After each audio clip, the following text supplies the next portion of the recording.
Pernahkah kamu merasa menjadi orang paling gagal di dunia hanya karena sedang beristirahat di kamar setelah lelah bekerja? Lalu tiba-tiba melihat unggahan teman SMA yang memajang foto kunci mobil baru, atau pemandangan liburan musim dingin di Jepang yang terlihat begitu sempurna. Kamu mulai membandingkan hidupmu yang terasa monoton dengan potongan-potongan kebahagiaan orang lain, tanpa pernah menyadari bahwa di balik foto yang sangat estetis itu, mereka mungkin sedang pusing 7 keliling memikirkan tagihan cicilan yang bunganya mencekik leher setiap bulan. Kamu sedang membeli tiket di kereta yang salah, sebuah kereta bernama ekspektasi publik, yang tujuannya bukan menuju kebebasan finansial, melainkan menuju jurang utang yang tidak berujung. Rasa iri yang muncul itu sebenarnya adalah racun yang disuntikkan secara perlahan ke dalam logikamu, membuatmu merasa bahwa kesuksesan hanya bisa diukur dari apa yang bisa difoto dan dipamerkan. Padahal kekayaan sejati seringkali tidak memiliki bentuk yang menarik untuk dijadikan konten.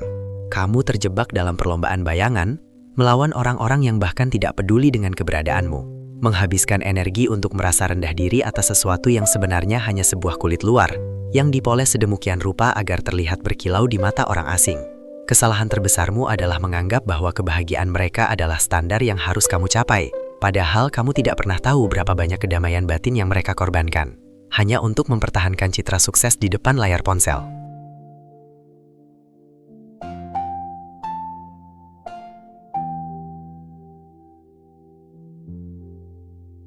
Situasi mental yang melelahkan ini diperkuat oleh data valid dari berbagai laporan tren perilaku konsumen digital yang secara spesifik menyebutkan adanya fenomena social comparison bias yang semakin mengkhawatirkan.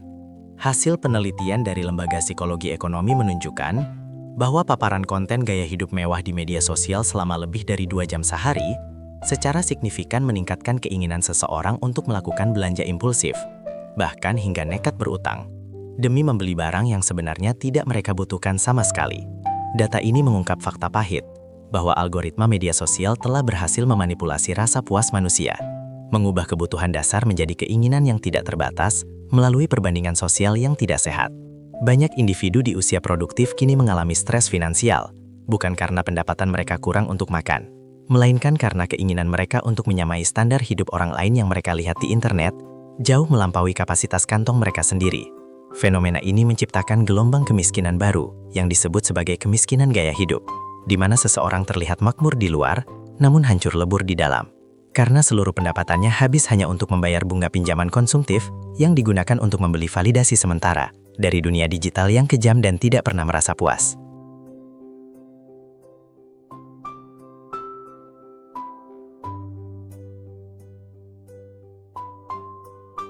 Untuk memahami kekonyolan ini, mari kita gunakan analogi sederhana antara seorang tukang ojek dengan penumpangnya dalam perjalanan di tengah kemacetan kota. Kita seringkali bersikap seperti tukang ojek yang merasa iri melihat kenyamanan dan kemewahan penumpang yang duduk bersandar santai di belakang tanpa beban. Tanpa kita sadar bahwa kitalah yang sebenarnya memegang kendali penuh atas kemudi dan arah tujuan keuangan kita sendiri.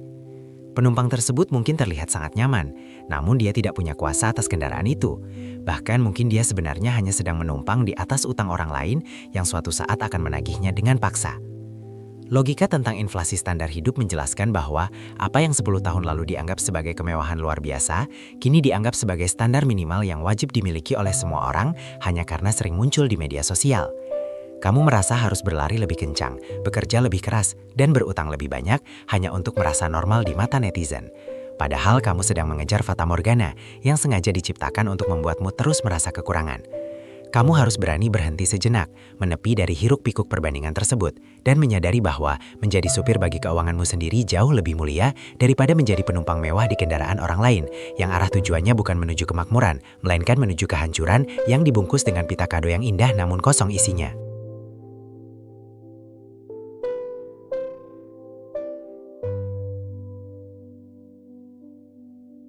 Bayangkan media sosial sebagai sebuah etalase toko di pusat perbelanjaan paling mewah, yang sudah diatur pencahayaannya sedemikian rupa agar semua barang terlihat 1000 kali lebih menarik daripada aslinya. Sementara, gudang bagian belakang yang berantakan, kotor, dan penuh masalah tidak akan pernah ditunjukkan kepada siapapun yang lewat. Begitulah cara kerja kehidupan digital, yang selama ini kamu telan mentah-mentah tanpa filter logika yang jernih. Kamu hanya melihat hasil akhir yang sudah melalui proses penyuntingan berlapis. Namun, kamu menggunakan realita gudang keuanganmu yang berantakan sebagai bahan perbandingan. Ini adalah ketidakadilan berpikir yang sangat nyata, di mana kamu menghakimi seluruh hidupmu berdasarkan potongan klip durasi 15 detik milik orang lain, yang sengaja dikurasi untuk menonjolkan kelebihan saja. Kamu tidak pernah melihat saat mereka bertengkar karena tagihan kartu kredit. Kamu tidak melihat kecemasan mereka saat saldo bank mulai menipis. Dan kamu tidak melihat kegagalan-kegagalan pahit yang mereka sembunyikan rapat-rapat di balik filter kamera yang cerah. Terlalu fokus pada etalase orang lain hanya akan membuatmu lupa untuk merapikan gudangmu sendiri. Padahal, di gudang itulah sebenarnya masa depanmu sedang ditentukan. Bukan di etalase yang hanya berfungsi sebagai penarik perhatian sesaat bagi orang-orang yang melintas tanpa benar-benar peduli.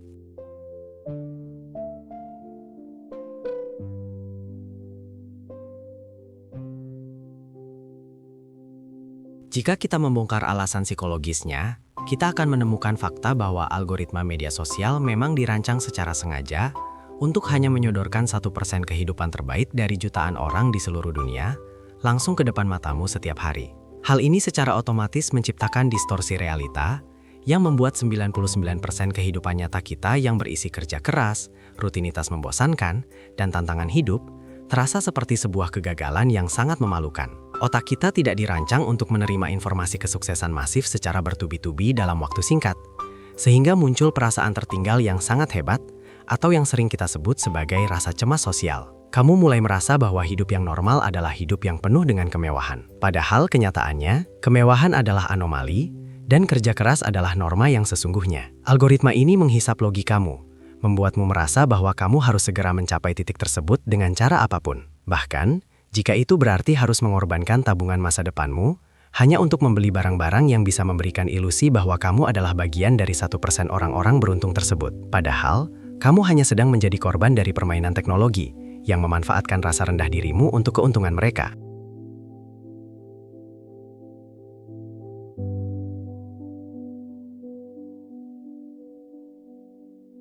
Kamu harus menyadari bahwa ada biaya tersembunyi yang sangat besar yang saya sebut sebagai biaya gengsi per klik, di mana setiap keinginan untuk menyamai standar orang lain sebenarnya adalah pemotongan anggaran investasi masa depanmu secara paksa. Setiap kali kamu merasa harus membeli kopi mahal, pakaian bermerek terbaru, atau gadget tercanggih hanya karena ingin terlihat setara dengan konten yang viral, kamu sebenarnya sedang mentransfer kekayaan potensialmu ke dalam kantong perusahaan besar. Hanya untuk menyenangkan algoritma yang sama sekali tidak peduli pada nasibmu saat kamu tua nanti.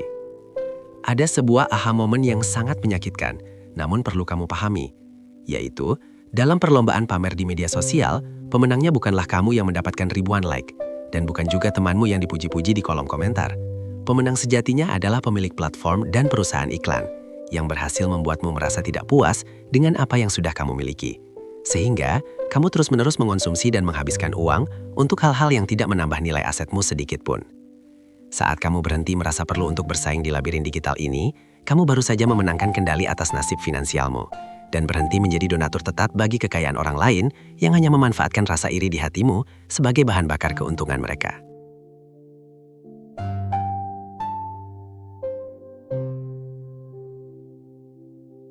Langkah praktis pertama yang harus kamu lakukan tanpa kompromi adalah melakukan aksi unfollow secara massal terhadap semua akun yang secara konsisten membuatmu merasa miskin, rendah diri, atau memicu nafsu belanja yang tidak masuk akal. Panduan ini bukan tentang menutup diri dari dunia luar, melainkan tentang kurasi ketat terhadap siapa yang kamu izinkan untuk memengaruhi pikiran dan caramu memandang uang setiap hari. Setiap akun yang kamu tonton adalah benih yang kamu tanam di dalam otakmu. Dan jika benih tersebut hanya menghasilkan rasa iri dan ketidakpuasan, maka masa depan finansialmu akan penuh dengan gulma yang merusak rencana pensiun dinimu. Mulailah mencari dan mengikuti akun-akun yang fokus pada literasi keuangan, pengembangan keterampilan baru, atau kisah sukses yang menekankan pada proses kerja keras daripada sekedar hasil akhir yang glamor. Dengan mengubah lingkungan digitalmu, kamu sedang membangun filter pertama yang akan melindungi logikamu dari serangan standar hidup palsu. Sehingga kamu bisa lebih jernih dalam membedakan mana yang merupakan kebutuhan sejati dan mana yang hanya merupakan godaan algoritma untuk menguras dompetmu demi kepentingan iklan mereka.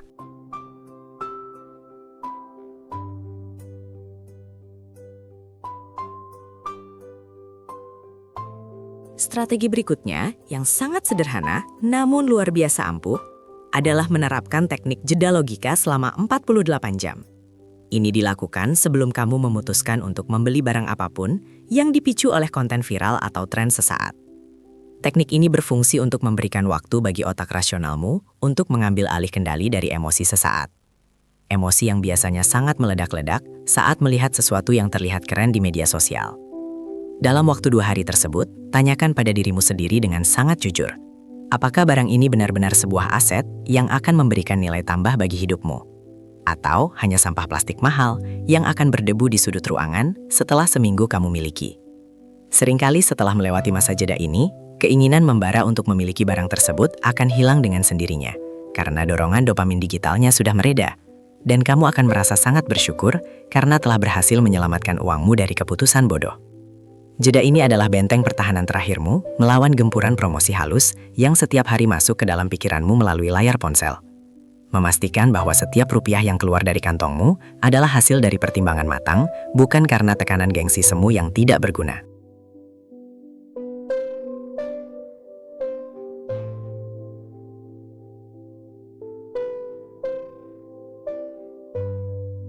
Kamu juga harus mulai mempraktekkan teknik mindful budgeting yang berfokus sepenuhnya pada nilai guna suatu barang, bukan pada nilai pamer atau merek yang tertempel di permukaannya. Gunakan logika sederhana, bahwa membeli kualitas jauh lebih cerdas daripada membeli nama, di mana kamu memilih barang berdasarkan fungsi dan ketahanannya, daripada kemampuannya untuk mendapatkan pujian di kolom komentar.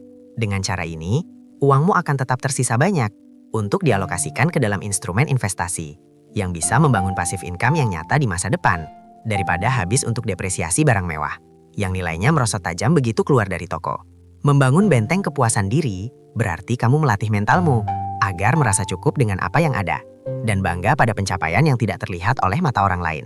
Sehingga kamu memiliki tenaga penuh, untuk fokus meningkatkan pendapatan real di dunia nyata. Saat kamu tidak lagi butuh validasi dari orang asing di internet, kamu akan menemukan bahwa hidup menjadi jauh lebih ringan, tenang, dan yang paling penting adalah, saldo rekeningmu akan mulai tumbuh secara signifikan, karena tidak lagi diganggu oleh pengeluaran-pengeluaran konyol, yang hanya didorong oleh rasa takut dianggap ketinggalan zaman.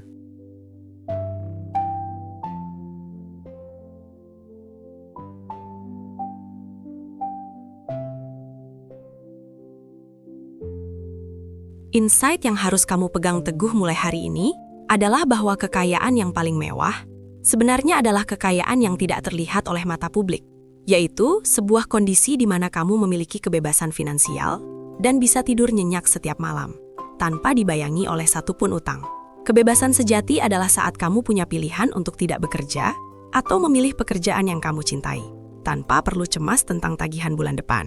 Meskipun di media sosial, kamu mungkin terlihat seperti orang biasa, yang tidak punya apa-apa untuk dipamerkan. Kekayaan substantif tidak butuh pengakuan, tidak butuh panggung, dan tidak butuh tepuk tangan dari orang lain. Karena nilainya terasa langsung di dalam kualitas hidupmu yang tenang dan stabil.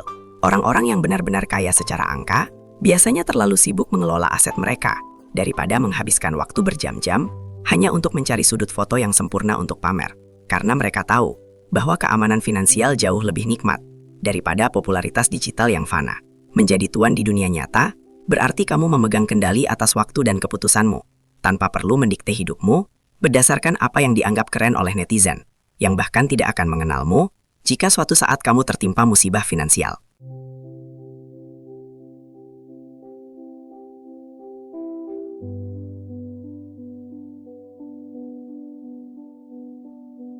Kesimpulan besarnya adalah bahwa terjebak di dalam standar sosial media adalah sebuah bentuk kemiskinan sukarela, di mana kamu memilih untuk menghancurkan masa depanmu sendiri hanya demi kesenangan sesaat yang bersifat semu.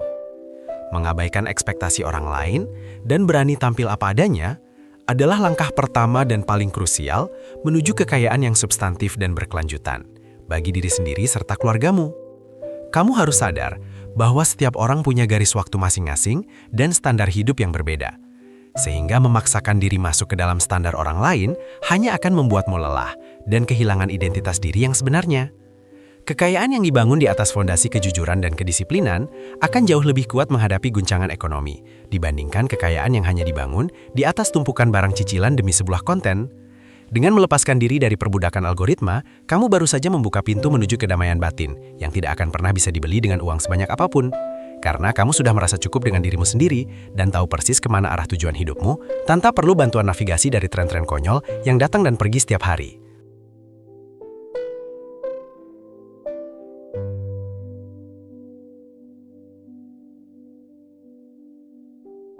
Sebagai penutup, saya ingin kamu menyadari bahwa orang yang benar-benar kaya secara mental tidak akan pernah terpengaruh oleh tren apapun yang sedang lewat di lini masa mereka. Karena mereka punya visi jangka panjang yang jauh lebih besar daripada sekedar gaya hidup seminggu ke depan. Mereka tahu bahwa setiap rupiah yang tidak dikeluarkan untuk pamer adalah tentara yang sedang berperang untuk menjamin kebebasan mereka di masa tua nanti. Mulailah hari ini dengan berjanji pada dirimu sendiri untuk berhenti menjadi bos yang membayar mahal untuk kepuasan orang lain, dan mulailah menjadi bos yang membayar untuk masa depanmu sendiri yang lebih cerah. Tuliskan di kolom komentar satu standar media sosial yang menurutmu paling tidak masuk akal atau paling sering membuatmu merasa tertekan, sebagai sebuah pernyataan terbuka bahwa kamu mulai hari ini berhenti menjadi budak algoritma dan mulai menjadi bos bagi uangmu sendiri.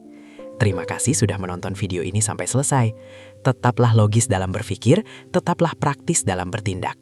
Dan mari kita bersama-sama menuju kehidupan yang lebih sejahtera secara nyata, bukan sekedar citra di layar kaca yang penuh dengan tipu daya dan kepalsuan.